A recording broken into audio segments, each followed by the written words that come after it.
Alright, so last week Hunter x Hunter returned and we had Kurapika stop Cyrud's attack, and we also had some of the princes return, and one of the princes, Prince Heikenberg, withdraw from the succession battle. In this chapter 362, Determination, I hope we see more of the troop, but I think we're going to get more focus on Kurapika and the princes and wrap all that up. So let's get right into it. One of the most difficult traits to deal with the parasite types are the fact that their movements can't be read. A blood-soaked voyage, 1014, that might be a room of some sort. And here we have Kurapika, Bill, Obito standing here. There are many parasite types that use someone's residual thought energy to attach to a host.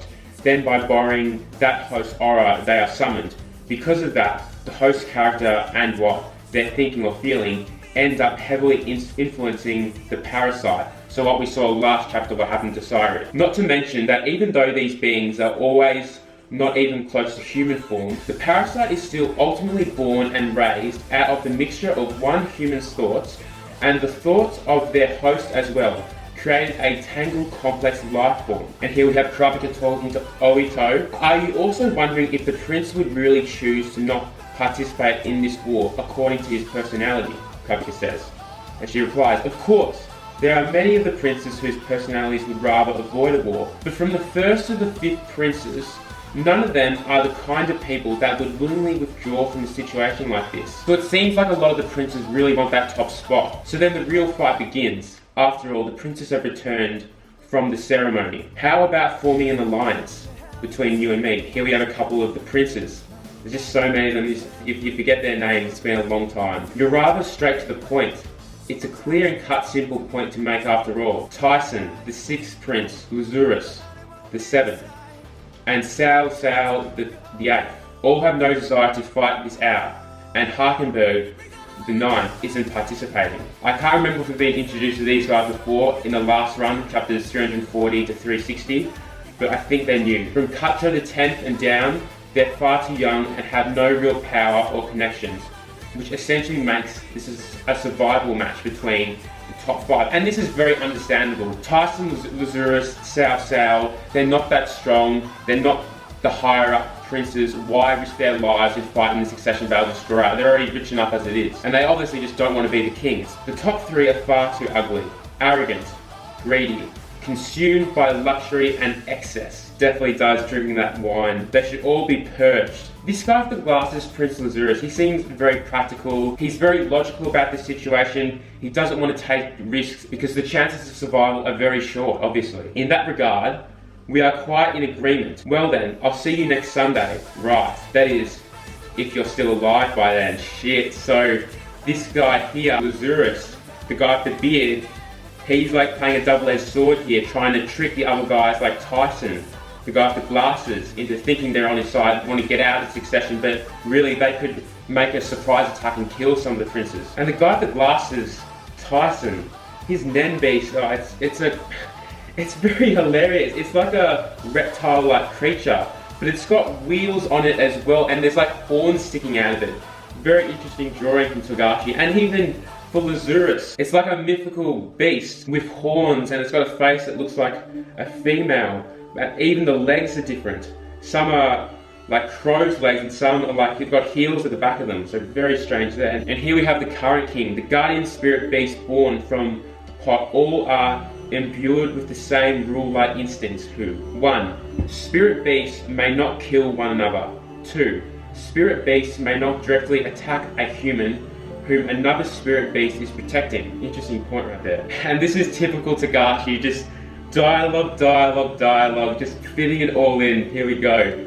These are self-controlling instincts needed of NEN beasts that will guard the future king. Beasts with nothing but claws and fangs will soon be destroyed, Hugh. The same is true for humans. In political and military strategies, indirect actions are essential. Those that are unable to act upon the weaknesses of their opponents are simply mediocre at best, Hui. The era of wearing chiefs. My ancestors, who was the leader of a small country which was liable to be assimilated by the countries around it, created the pot. It's from the same source. He had his children and were deemed worthy of his country fight for the unification of the empire and this is what built up its present day foundation point. And here we have the main ship, the front of it, the seas, the winds are huge, the waves are round about. For the spirit beasts, whom excel in providing back-end support to attach themselves to a king, who overflows with the ability of foresight and careful deep planning. That is the magnificent destiny of the Hui Goi royal family. On this ark, which has been loaded with 200,000 offerings, they should be able to cut through their heart's content. The current king just doesn't care at all about a lot of the princes. It's just a game to him. I forget who this guy here is, the bold guy. Is this a NEN beast? It kind of looks like a sun. It's very interesting. It kind of reminds me of that Yu-Gi-Oh card way back in the day. And here we have one of the princesses, the one who supposedly is in the top 5. Oh, I forget who this prince is, but shit, his NEN beast looks scary as fuck. Kind of reminds me from one of the creatures in Bleach. It's a long time since I've watched that. We have, I think, a couple more of the princes. How will you explain this to Sarujnik? There are phantom beasts crawling all about that ordinary humans can't see, so don't leave your room. How about that? That's full of taboo words. For example, ordinary is one word that you absolutely cannot say to the prince. Can't see also carries a nuance, implying that there's something that the prince can't do, so it's also out. Besides, phantom beast is liable to drive the prince's curiosity through the roof. Saying don't leave your room is pretty much the same as saying get out. I can't do this. I'll just leave it to you. If I explain it to him, he will undoubtedly ask me about NEN. The problem is, honestly, answer and tell him about NEN abilities. He will most certainly want to acquire them. Well, we're the only 2 that can use NEN in his private army. So can't you just tell him that they're powers you have to be born with? Man, it must be good to be you. Hey, no matter how dumb I am, even I can tell when I'm being made fun of. All the prince's bodyguards have already ended up hearing the word parasite NEN beast on the emergency channel. They can't exactly inform the princes about that, can they? I think these are bodyguards in memory of which prince they are bodyguards to, I'm not 100% sure.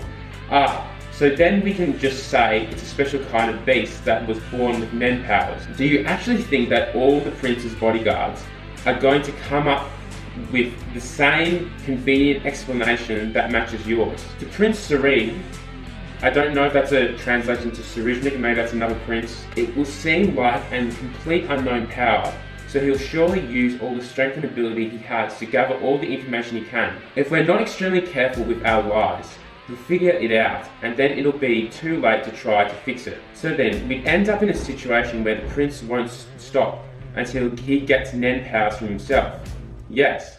What are you getting so mad for? I'm mad we're still talking about this instead of what we were before. Thanks to your moronic interruptions, we totally derailed. Then why don't you teach him NEN? If you do that, at least you can take some kind of precautions. What is it that you're worried about specifically? The prince's potential to use it for evil, right? I mean, what would really happen if that dude, whoops, don't tell me him, I called him that.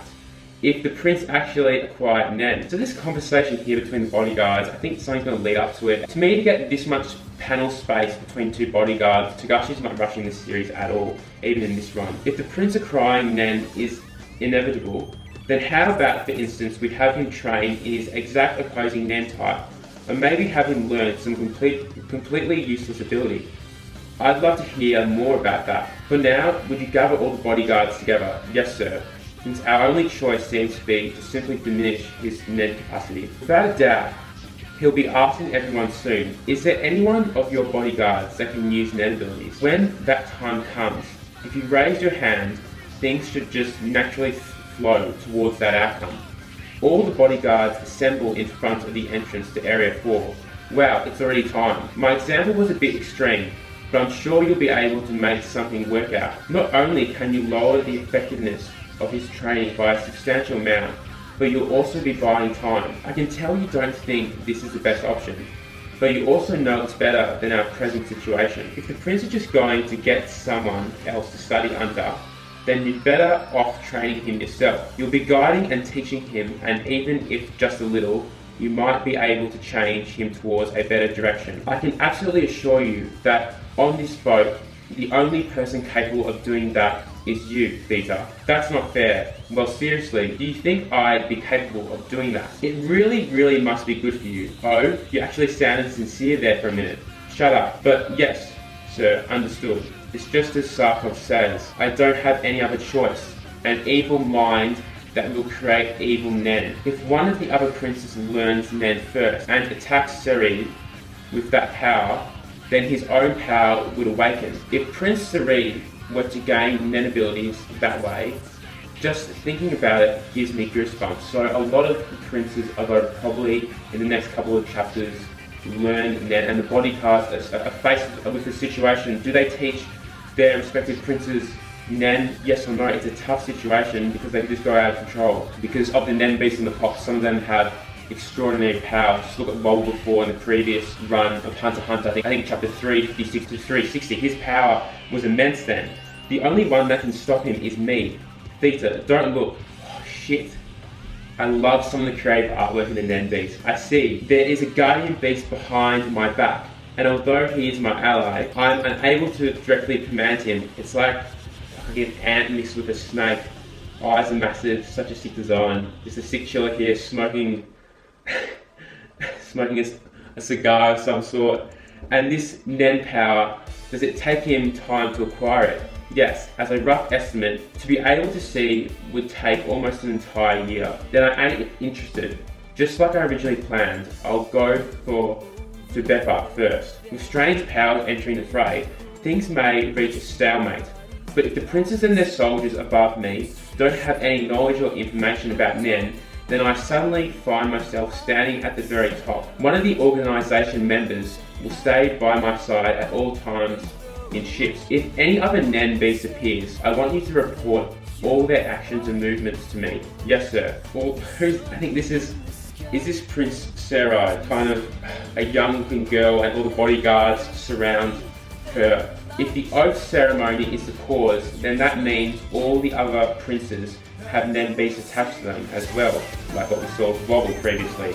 I think my NEN beast would look like an angel. Well, if I had to pick, I'd say they were closest to fairies, and you see they're very tiny. They look almost like, they don't look like fairies, they look kind of like demented and, I don't know, like human-shaped form. But what is that thing behind her that's slaying all of them? I think the princess might be more like a cherub than a fairy. Ah, I know exactly what you mean. Oh, stop, you're making me blush. Her face when she's blushing is so cute. Ugliest princess ever. I'm sure my fairies are filling this ship all full with love. And what? Did all those little fairy creatures just turn into women? Oh, it's not too good on this, but whatever. Typical Tagashi. Haha. Yeah, that's it, perfect. You all better party your fucking brains out today. Got that? Yeah, that succession war can choke on my dick.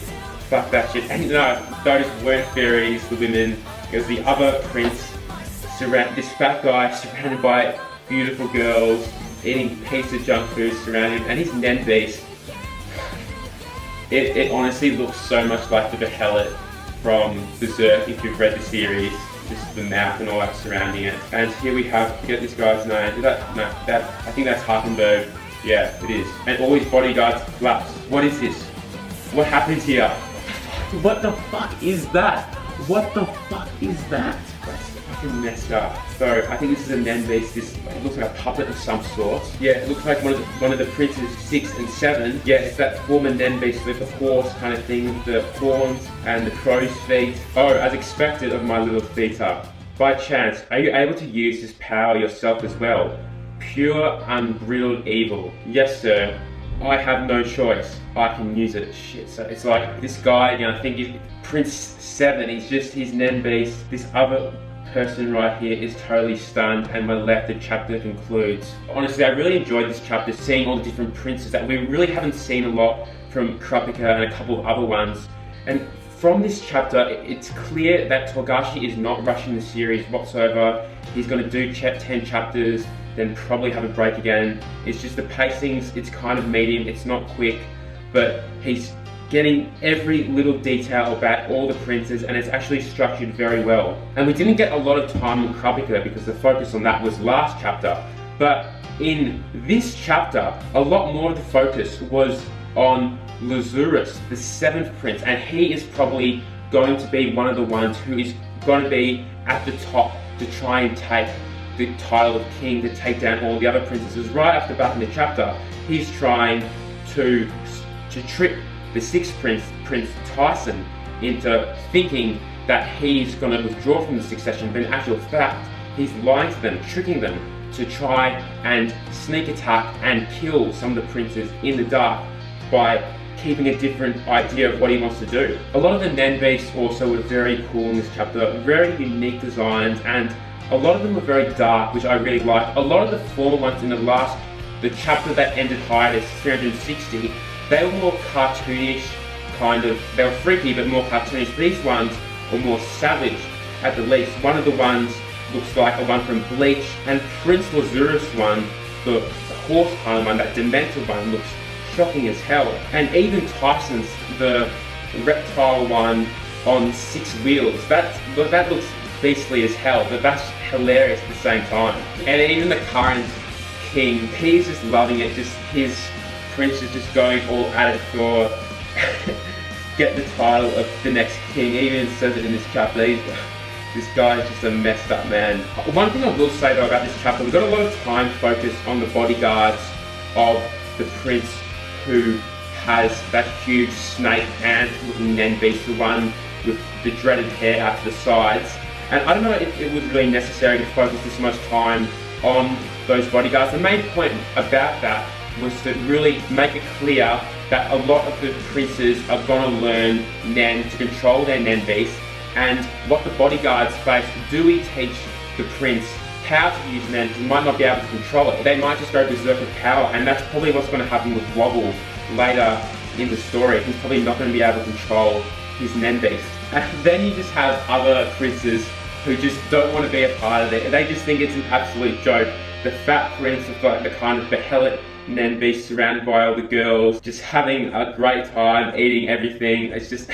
And then you go to Harkenberg, who's just shocked all his bodyguards have collapsed. And then the cliffhanger of the chapter, Prince Lazarus, probably going to be one of the main princes in the story. That's going to be one of the last ones to survive the succession. It looks like, is he controlling his bodyguards, or are the bodyguards just shocked by his NEN beast that they see in front of him? Because it looks so demented. It looks like a girl, and then inside, when the NEN beast opens up the face, it is just a monstrific creature. Like, it reminds me of Berserk so much, some of the creatures in that. The other princess, the one surrounded by all the bodyguards, I didn't like her that much. I don't care, they can kill her off right away. She wasn't very interesting, honestly. But yeah, a very dialogue heavy focused chapter. I mean, even one panel on the page of the king, a whole 2 panels of it were just full of paragraphs of text, like where the whale was. It's honestly, it's very much like Togashi, but that's alright. If you actually took the time to sit down and read this chapter in a good 20 minutes, it was actually very enjoyable seeing what the princes were doing in these situations, what their motives are for the succession battle. Some are withdrawing, some are going right ahead. The main thirst to fight princes, and Prince Lazarus seems like he is tricking, deceiving a lot of the princes into his main intentions in the succession battle. With that being said, I reckon I've done such an awesome chapter of Hunter x Hunter this week. Chapter 362, Determination, in the book. You know, we're not getting Hisoka, Corolla, Phantom Troop all the time, but we're getting some awesome content of Kurapika and the princes of the succession battle, and seeing how this will turn out, and on the way to the new content on the voyage. So it's really some awesome stuff right here. So with that being said, like the video if you like this live reaction, comment your thoughts of the chapter down below, share this video to the masses, and subscribe for more Hunter x Hunter content. Some theories will come out eventually, and some other anime content and manga such as Tokyo Ghoul, One Piece, Naruto, Dragon Ball, Attack on Titan, all those good stuff. So with that being said, have an awesome day, guys.